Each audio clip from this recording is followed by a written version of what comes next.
नमस्कार प्रिय मित्रों, स्वागत है आपका।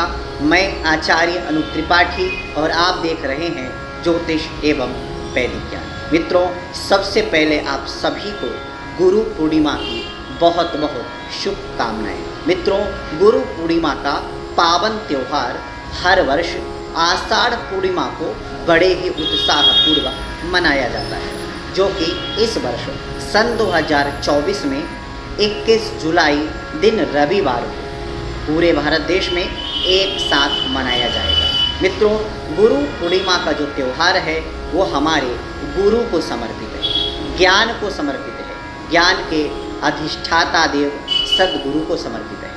मित्रों, जब विचार किया गया संसार में कि गुरु पूर्णिमा का त्यौहार किस दिन मनाया जाए, क्योंकि हर छोटे बड़े महापुरुष का त्यौहार है, तो जो हमारे जीवन के मुख्य चलाने वाले हैं, बताने वाले हैं, जीवन को ही समझाने वाले हैं, हर आयाम पर उंगली पकड़ करके कुछ ना कुछ बताने वाले हैं, चाहे वह व्यवहारिक जीवन हो, चाहे वो साधारण शिक्षा हो, उच्च शिक्षा हो या आध्यात्मिक शिक्षा हो, चाहे वो व्यवहार शिक्षा हो, चाहे वो किसी प्रकार की कोई भी छोटी शिक्षा क्यों ना हो, बगैर गुरु के कुछ भी संभव नहीं है, कुछ भी समझना संभव नहीं है। तो ऐसी परिस्थिति में उन गुरु के लिए कौन सा दिन चुने कि पूरा दिन ही उनका हो।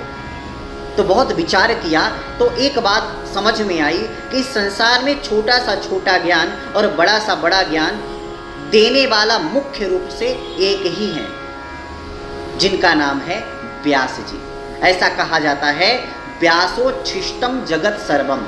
इस संसार में जो भी उच्छिष्ट है, जो भी ज्ञान है, वो सब व्यास जी का ही जूठन है, मतलब व्यास जी का ही है, व्यास जी का ही कहा गया है। इसलिए व्यास जी के जन्मदिन पर ही, व्यास जी के ही विशेष दिन पर ही हमें गुरु पूर्णिमा का त्यौहार मनाने का एक परंपरा प्राप्त होने लगी और हम व्यास जी के जन्मदिन पर ही, व्यास जी के दिन पर ही हम गुरु पूर्णिमा का पावन त्यौहार मनाने लगे।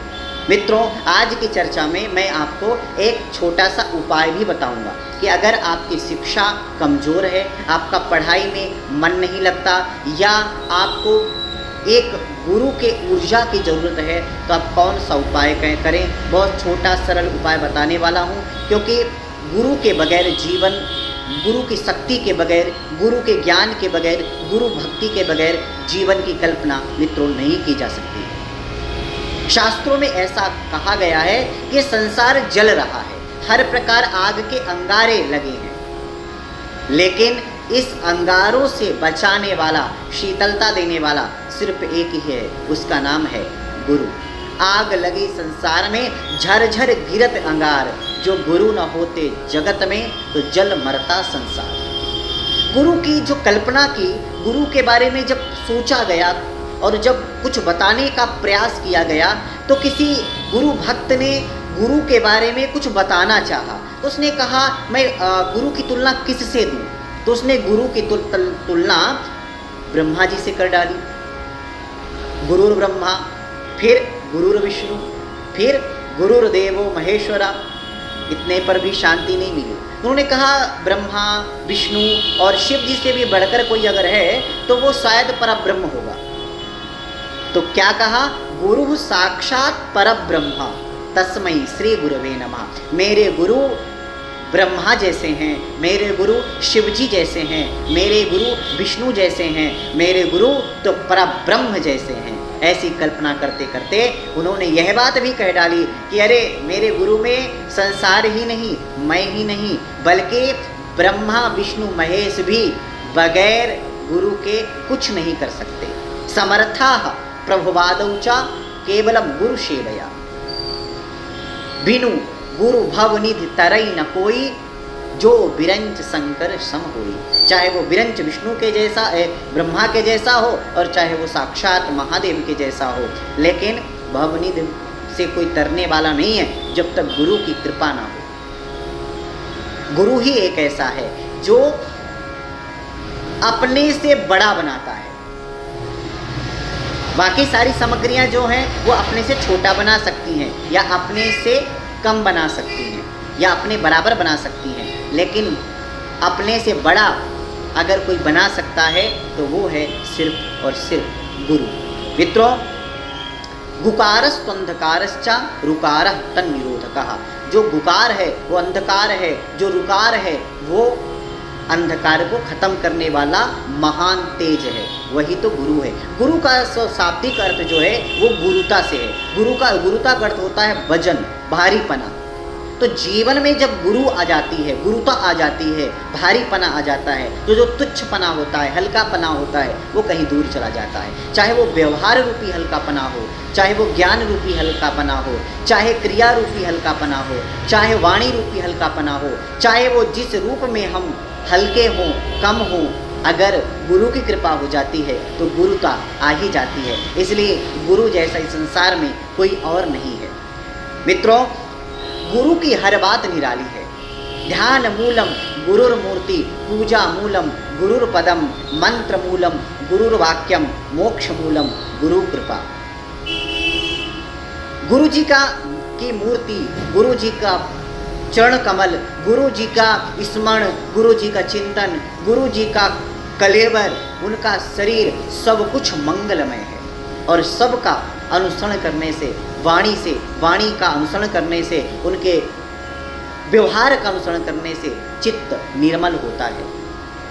मित्रों, इसलिए गुरु से बड़ा कोई नहीं है। अगर गुरु कभी ऐसा लगे भी कि गुरु शायद हमसे नाराज हैं या हमें कुछ कटु या किसी प्रकार से उनकी व्यवहार पर हमारी समझ न जा सके और हमें अपने लिए कुछ अनुचित जैसा लगे, तो समझना कि गुरु आपको सुधारने का प्रयास कर रहे हैं। ऐसा कहा गया है कि गुरु जब कुछ कटुता भी कहते हैं, कटुवाणी में कुछ कहते भी हैं, कुछ व्यवहार में कटुता दिखती भी है, तो समझ जाना कि आपके लिए सुधार चल रहा है, कार्य प्रगति पर है।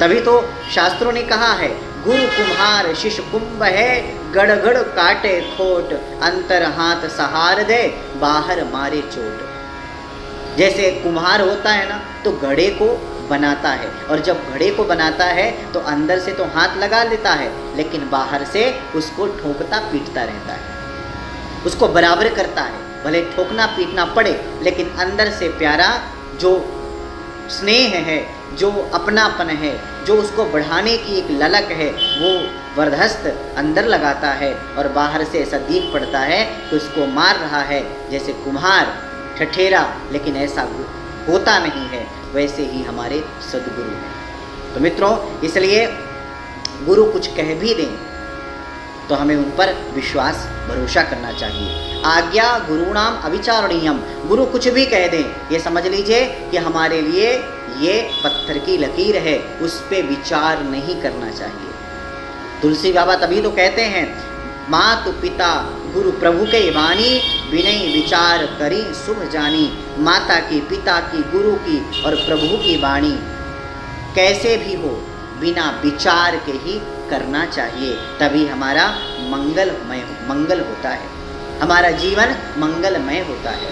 तो मित्रों, आप सभी को गुरु पूर्णिमा की बहुत बहुत शुभकामनाएं। अब चलिए बात करते हैं गुरु पूर्णिमा के पावन पर्व पर आप कौन सा एक विशेष उपाय कर सकते हैं, जिससे आपके जीवन में अज्ञान खत्म हो जाए, जिससे आपका मन पढ़ाई में लगने लगे, जिससे कि आपकी विद्या में उन्नति हो, आपकी समझ और याददाश्त बढ़ सके।